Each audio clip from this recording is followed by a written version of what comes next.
আধার 50। গল্পের নাম দেবিদার।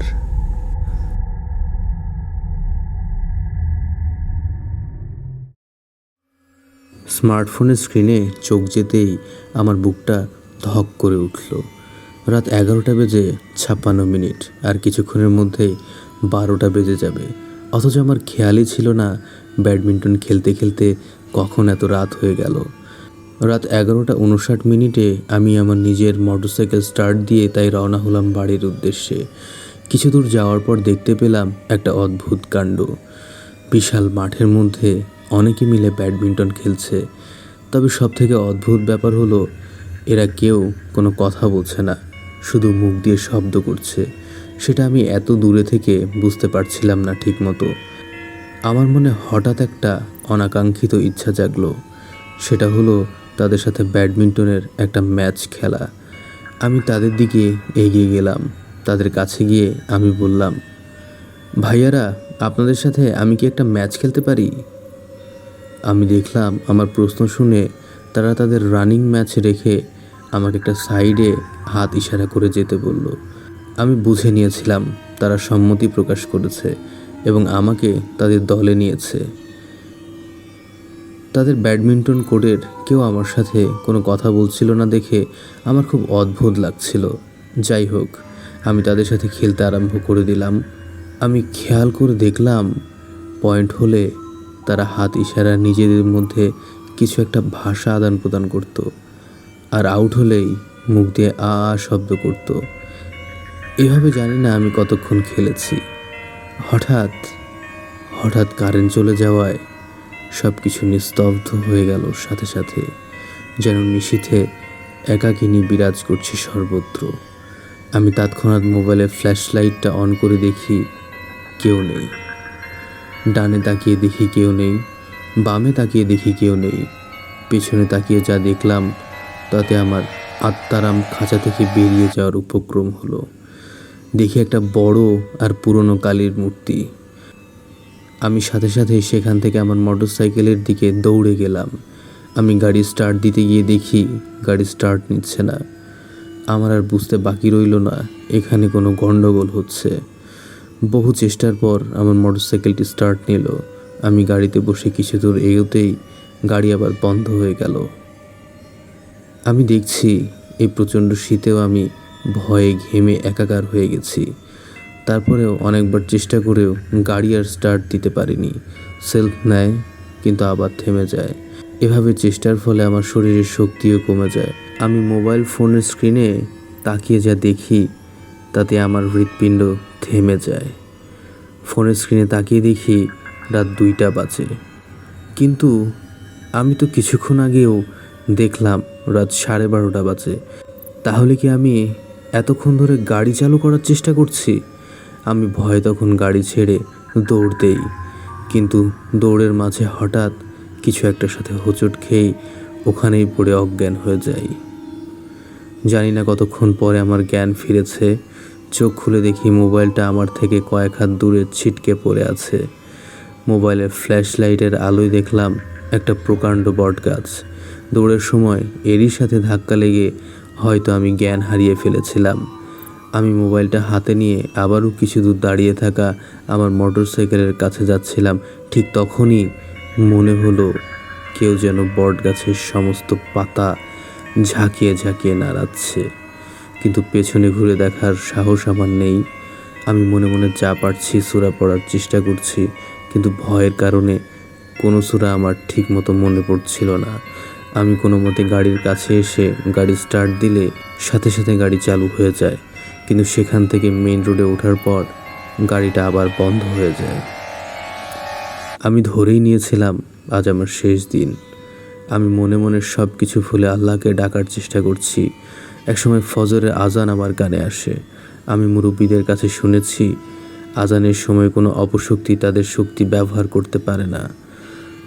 মনের সাহস নিয়ে আমি গাড়িতে সেলফ দিতেই গাড়ি স্টার্ট হয়ে যায়। আমি গাড়ি চালিয়ে সোজা আমাদের বাড়ির সামনে এসে আবারও জ্ঞান হারাই। এরপর যখন চোখ খুললাম আমি তখন বিছানায় শোয়া। আমার পাশে আমার মা আর বড় বোন বসে আছে। তাদের কিছু জিজ্ঞাসা করতে যাব, তার আগে আমার বড় বোন বলতে শুরু করলো, আমি বাড়িতে না ফেরায় চিন্তায় পড়ে যায় তারা, যার কারণে ঘুমাতে পারেননি। ফজরের আজানের সময় যখন গাড়ির আওয়াজ তাদের কানে যায়, তখন দৌড়ে নিচে নেমে এসে দেখে গাড়ি সমেত আমি মাটিতে পড়ে আছি। এরপর ধরাধরি করে আমাকে বিছানায় শোয়ানো হয়। এরপর 7 দিন কেটে গেছে। আমার শরীর থেকে জ্বর সেরেছে। এতদিনের জ্বর, তাই আমার শরীর দুর্বল হয়ে পড়েছে।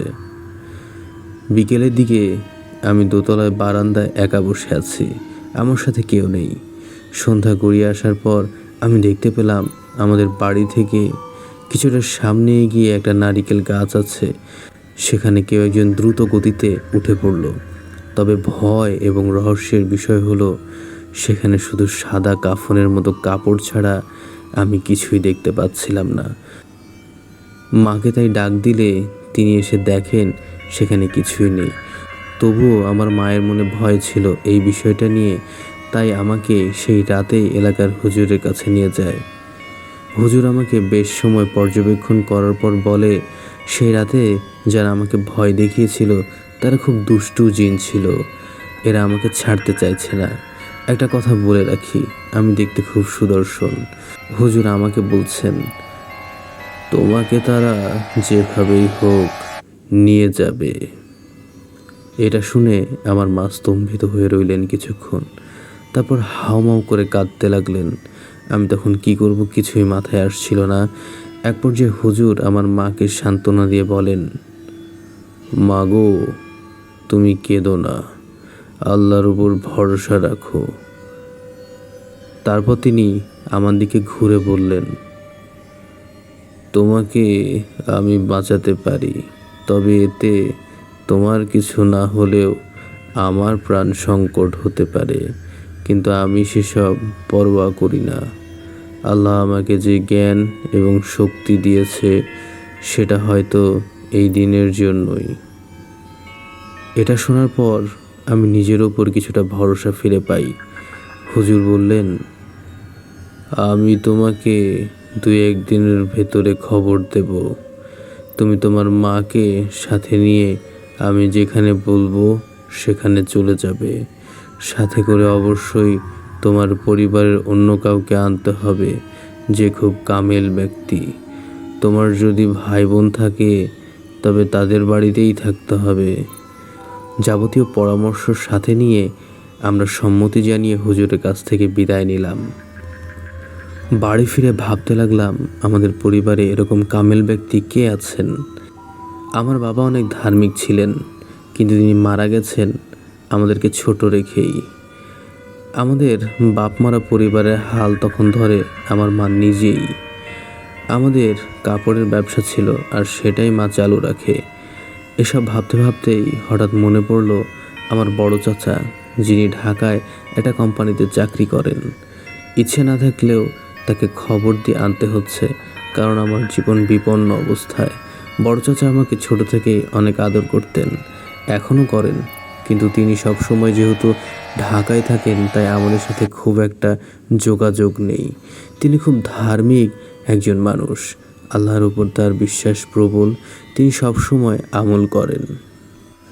পরের দিন সকালে তিনি এলেন, চাচাকে সব ঘটনা খুলে বললাম। তিনি শোনার পর আমাকে বললেন চিন্তা না করার জন্য। ওই দিন রাত্রে আমি ঘুমাতে পারিনি, আমার বোন, আমার মা, কেউই না। তারপর নির্ঘুম রাত কাটিয়ে সকালের দিকে ভোরবেলা উঠে পড়লাম। নামাজ পড়ে অপেক্ষা করতে লাগলাম হুজুরের ডাকের জন্য, কারণ তিনি আমাকে আজই একটা খবর দিবেন বলেছিলেন। বেশ বড় একটা পুকুরের কাছে একটা ডিঙি নৌকা বাঁধা, 3 জন বলশালী লোক দাঁড়িয়ে হুজুরের সাথে কথা বলছেন। হুজুর তাদের বললেন, আমি পুকুরে নামার পর কিছু আমল করব, তখন অতিপ্রাকৃত কারণে পরিবেশের পরিবর্তন ঘটতে পারে। হুজুর একটা স্টিলের বাটিতে পড়া তেল রেখে পুকুরে নামার আগে বললেন, আমার পুকুরে থাকা অবস্থায় কেউ যেন পুকুরের ধারের কাছে না আসে, আর আমি মুখ দিয়ে শব্দ করার পরপর আমাকে সঙ্গে সঙ্গে ডিঙি নৌকায় পুকুর থেকে উঠিয়ে আনবে। আর যদি দেখো আমি অজ্ঞান হয়ে গেছি, তাহলে এই পড়া তেল আমাকে মালিশ করবে। আমি দেখলাম সে তিনজন বলশালী লোক তাতে সম্মতি জানিয়ে ডিঙি নৌকায় উঠে প্রস্তুতি নিলেন। ইতিমধ্যে অনেকে এসে জড়ো হয়েছেন এই দৃশ্য নিজ চোখে দেখার জন্য। হুজুর তাদের সবাইকে সাবধান করে পানিতে নেমে পড়লেন এবং দুই হাতের নিচে কলা গাছের ভেলা নিয়ে মাঝ পুকুরে চলে গেলেন। দূর থেকে সবাই তখন আগ্রহের দৃষ্টিতে নিবন্ধিত হয়ে আছে। এভাবেই 5-7 মিনিট কাটার পর হঠাৎ শান্ত পুকুরের পানিতে বিশাল বড় বড় ঢেউ উঠতে দেখা গেল। আমার সাথে তখন আমার মা আর চাচা দাঁড়িয়ে, তারাও অবাক হয়ে দৃশ্য দেখছে। আমার ভয়ে শরীরে কাঁপুনি দিয়ে গেল। টানা অনেকক্ষণ ধরে পানিতে থাকার পর হুজুর মুখ দিয়ে একটা শব্দ করলেন। সাথে সাথে হুজুরকে পুকুর থেকে ডাঙায় নিয়ে এসে সে তিনজন লোক সে পড়া তেল মালিশ করতে লাগলেন। কিছুক্ষণ পর হুজুর স্বাভাবিক হলেন। তিনি জ্ঞান হারাননি, তবে বোঝা গেল এতক্ষণ পুকুরে থাকতে থাকতে অনেকটা ধকল গিয়েছে হুজুরের উপর দিয়ে। আমার চাচার কাজ ছিল একটা সম্পূর্ণ সাদা আর সম্পূর্ণ কালো মুরগি জবাই করা। তিনি এই কাজটা করলেন। হুজুরের বলা মুরগির সন্ধান করতে করতে এক পর্যায়ে একজনের বাড়িতে একটা সুন্দর সাদা মুরগি দেখতে পেলাম। কিন্তু সেই মুরগি আনতে যে কসরত করতে হয়েছে তা আর কি বলবো। অবশেষে সম্পূর্ণ সাদা মুরগি পাওয়ার পর আল্লাহর রহমতে সম্পূর্ণ কালো মুরগিও পেলাম।